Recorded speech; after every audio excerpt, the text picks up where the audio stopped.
As a matter of fact, when you beat the Islanders, Devils, and Flyers in back-to-back games, that's a great week. And then you lose to the lowly Columbus Blue Jackets, who are the worst team in the Eastern Conference. It just goes to show you that, attention to detail and really coming out smoking and playing hard and playing with passion is a real thing, because you can get beat by the worst teams in the league, especially after you've played, 5 games in 8 days. So the Rangers get a little bit of a break, and then they come back and play on Wednesday night. But this team, as I've been telling you, this team currently as constructed is not a Stanley Cup team. It's not. They have to add a couple of pieces, and they got to do it quickly, I think. I mean, they're at the top of the conference. They're at the top of the league, as a matter of fact. Vancouver, I think, has got 1 point better than them and Boston, who are tied for the top of the Metro, the Eastern Conference. But I just think that there are certain things that, look, after a 10-game winning streak, there's not a lot to complain about, especially when Shesterkin is playing great. But there are players that are not playing very well, and there are players that are probably in roles that, if the playoffs started today, would not be in those same roles if Chris Drury is able to pull off a couple trades. So the trade deadline is March 8th. Watching them intently, there are certain players that I do worry about, like number 79, Keandre Miller. I don't know what's going on with him. He's an uber-talented, big, strong hockey player. Sometimes I don't know what he's doing. Sometimes he's out of position. Sometimes he makes the wrong decisions, and he puts his team on in a tough spot. And, we all watch games differently. I understand that. It's the beauty of hockey. Everybody sees things what they want to see and how they see them. But there are a couple guys that probably will not be playing, come the playoffs, just simply because – and I love the big guys. Don't get me wrong. I love the Rempe. I love all of that, and that's all great right now. But when you come down to it, and you play in the Stanley Cup playoffs, you have to have people that stop people like Marchand and Pasternak. Barkov from Florida. The Hurricanes are loaded. I mean, the Metro is a pain in the ass as it is. The Eastern Conference is going to be a pain in the ass. Who's stopping Austin Matthews? All of that kind of stuff. Just to speak hockey for 1 second. And then out west, you got Nathan McKinnon, you got Connor McDavid, you got, Leon Draisaitl, you got Vancouver is the best team in the league right now with JT Miller, a former New York Ranger, leading the way. I mean, there are a lot of really good teams, and the Rangers have got to need to fortify themselves in a couple areas, I think.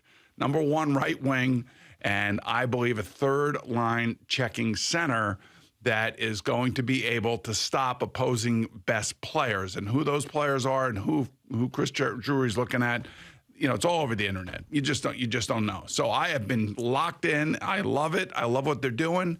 And I expect them to come back Wednesday night and hammer the Columbus Blue Jackets. I think we should talk tomorrow. Yeah, I think we will, especially when the team is winning, especially when it's coming off of a 10-game winning streak. Best team in hockey, hottest team in hockey, and they have been doing it now consistently for the entire year. Now, this Matt Rempe, he has fought in essentially every single game that he's played. And every game he goes up to whoever the toughest guy is. No, they come up to him in warm-ups. Well, still, however he's sitting there stretching, and they come up to him, and they call him out. And like my son-in-law Matt Martin at the Stadium Series basically gave him his first shot. So he had 1 second on the ice as an NHL hockey player, and he and Matt were going at it. And there's this one on Saturday. Laurier from with Philadelphia. The Flyers. Yeah. That was probably the best hockey fight I have seen in years. I mean, and they just let these guys wail on each other. They both came out with bruised faces, and it was intense. And I'm going to tell you right now, I know that there are people out there that don't like this part of the sport. This has been a part of the fabric of the sport since the sport freaking began. Now, fighting is way down, but there's this kid is getting challenged, and he's not turning down any of it. Normally, this stuff doesn't happen like this. It usually happens in a game where a team, is sleepwalking through a game, and so a guy's got to get up there and he's just doing it every game. He's got to take away, because guys are now challenging him, and he comes in with a reputation, of course, comes in with the size, And Matt told me that he's got a longer reach than Chara, for God's sake, and Matt had to fight Chara. That's right, he did. Because you know why? That was Matt's role. That is Matt's role. And it's a role that still exists in the NHL. And if people don't like it, too bad. It's a part of the league. I don't hear anybody not liking it. There are people out there that are. I'm sure there are, but not in my world. They're like, hey, no, of course not in your world, not in my world. Yeah, we're hockey. I play hockey, and I've loved the sport for as long as I can remember. The Colton Orrs of the world, the Joey Kosers of the world, the Nick Vitios of the world, Ty Domi. Yeah, Ty Domi, of course. Sean Avery was a pain in the ass. I mean, all these guys that, and like Brad Marchand for Boston, before he became the superstar that he is, he was a little pesky pain in the ass. Sure. Played on the fourth line of the Bruins with Milan Lucic. And, they were running everybody over. So, that was, of course, Matt, Cal, and Casey. That was their role for the Islanders. That's the identity line. That's right. And what does the identity mean? Means that when you're on the ice, you're going to get hit. Whether they're doing that now or not, that's for a different discussion. But that's what they have done since they've been together for all those years for the Islanders. And that's something that the Rangers have missed, and they've been trying. They've been trying to find guys to do that role. And now they got this kid Enstrom and they got this kid Rempe that look like they can play, look like they can skate. The question is, are they going to be fast enough and understand what the playoffs are about? It's great right now, and it has infused a needed energy because that team was living through a malaise there for about 2 months. And they've come out of that malaise now after the All-Star break and have played well. So they still need a number one right wing. I still think they need a legitimate checking third center. If you got those two guys and then you figured out what's going on with Keandre Miller, now all of a sudden maybe, just maybe, you have a chance to win a Stanley Cup. But right now, as currently constituted, I think they're good enough, obviously, to make the playoffs, and they will make the playoffs, and they could probably win 2 rounds just because Shesterkin, it looks like his game is back. But they still need reinforcements, and that's what the trade deadline's all about. I love when you get into these discussions about Rangers expectations and stuff because you do all the stuff that I do with my teams that you yell at me for. You understand what I'm saying? I'll explain. Like, if my teams are playing well, but I don't think that they're going to be able to advance in the playoffs. Like, I don't know how many times about, the Vikings are going to the playoffs. Yeah, but they're just not good enough to really challenge. But like, come on, they're in the play. You could be the Jets. You could be the Giants. You got to enjoy this. You'll say things like that. But then when it comes to the Rangers, you do the same thing. Where you're like, hey, everything's great. This is fine, but they're not good enough. Well, that's why I'm saying they have to reinforce it. The trade deadline. I know, but it's just in the NFL that the trade deadline. In the past few years, it's been somewhat active. Yeah. But the NHL deadline is always active. Sure. And it's a big part of the sport moving forward, going into the playoffs. So. Like I said, I am really happy with where they are. And you tell me you were going to beat the Islanders, the Devils, and the Flyers in back-to-back games. I'm like, hey, that is awesome. To me, that was like one of the most satisfying weeks in a long time. Way those games ended and the way those games were played. But the other thing, too, now the Rangers, and this is the other aspect of playing for the New York Rangers, you always get everybody's best shot. And when they come into the Garden, they get your best shot. Now, this Rempe kid is becoming some sort of folk hero already. Well, this Columbus guy got the best of him last night. He did. There's no doubt about it. Olivier, yeah. So, he had to go to the locker room, for God's sakes, get checked out after getting whacked in the face. Well, they're also checking out his hand because you also caught the Columbus guy with a couple He stumbled though, man. Listen, Rempe's it's been fun, but he caught it last night. Yeah, all right. I'm not saying that he didn't, but all I'm telling you is that for the most part, he's been challenged and he has gotten up to the challenge. And it's unfortunate that it has to happen this way. I wish it would happen more in the flow of the game when it needs to happen as opposed to the beginning of the game. But this fight in Philadelphia, as they were saying, Sean McDonough was saying, look, man, we haven't seen fights like this. No. And I'm not saying that this is the way the game should be played, but it's a part of the game. It's a part of the fabric of the game. And that guy is, I watched Sean Avery on his Instagram, and he laid it out perfectly. This guy, hey, there's no days off, man. You want to eat? You want to play in the NHL? You got to make a name for yourself, and you got to go out there and you got to fight your way through it. And that's exactly what this kid is doing. I mean, he's fought in every game. Did he fight in the Devils game? Yeah. He's fought in every single game now since he's been up. 4 fights, yes. I mean, that is, he's got to be like, all right, enough already.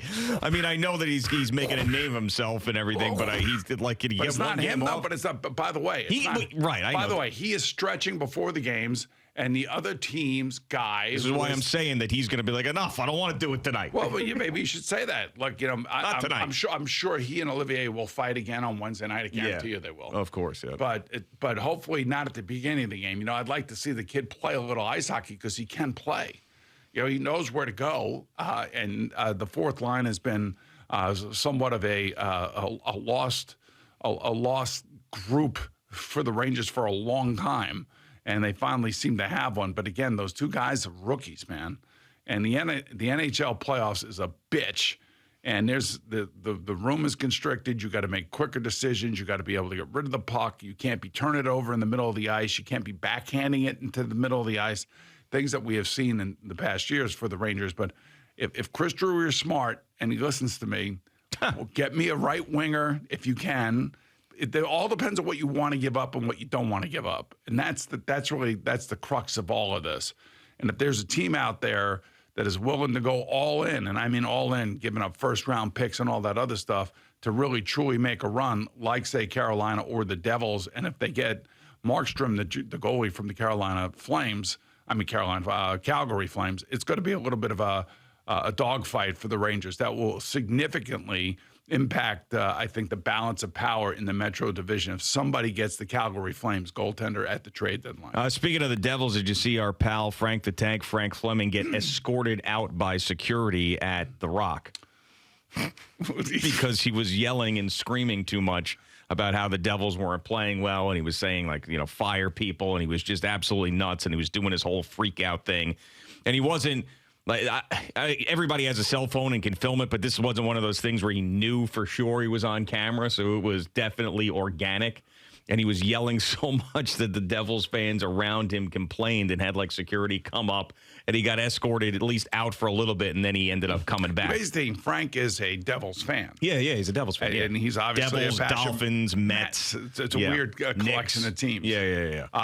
So I understand. I got to tell you, my timeline on X was crazy after we had him on. Oh, yeah, no, of course. I mean, people either love him or hate him. Yeah, well, the Devils fans hated him yesterday. I would, honestly, I go to games, and I hated when I would sit there and there'd be a Ranger fan sitting behind me. Just everything was so, like, negative. Like, this guy sucks. Get rid of that guy. I mean, like, holy Christ, what do you come to the game for? Yeah.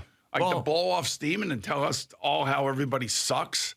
Well, I mean, if things aren't going well and you're frustrated because you went to the game, you want to see your team play well, and they're not playing well, you vent, right? Yeah, I understand. That's what we do as fans. I know that, and I do. I've done that with the Mets. I have done that with the Rangers. I've actually gotten up and left the building because of Nikolai Zherdev. Yes, that guy sucked. And you made Gunnar go home by himself. He was a young 8-year-old boy or something like that. He wasn't 8. You sent him on the subway. No, he was 9 maybe. 15, I think. Because he got, Because he got mad at me. Yeah. Because he said, "Hey, Dad, will you stop being such a negative Ranger fan?" See, there you go. So he asked me to leave. Like I didn't have to have security ask me to leave. My own son. That's so funny. Asked me to leave over Nikolai Zherdev. Yeah, well, and I got a Nikolai Zherdev stick, and I looked at that stick, and I looked at the curve at that stick. Yeah. I'm like, no wonder why this some bitch can't hit the freaking net.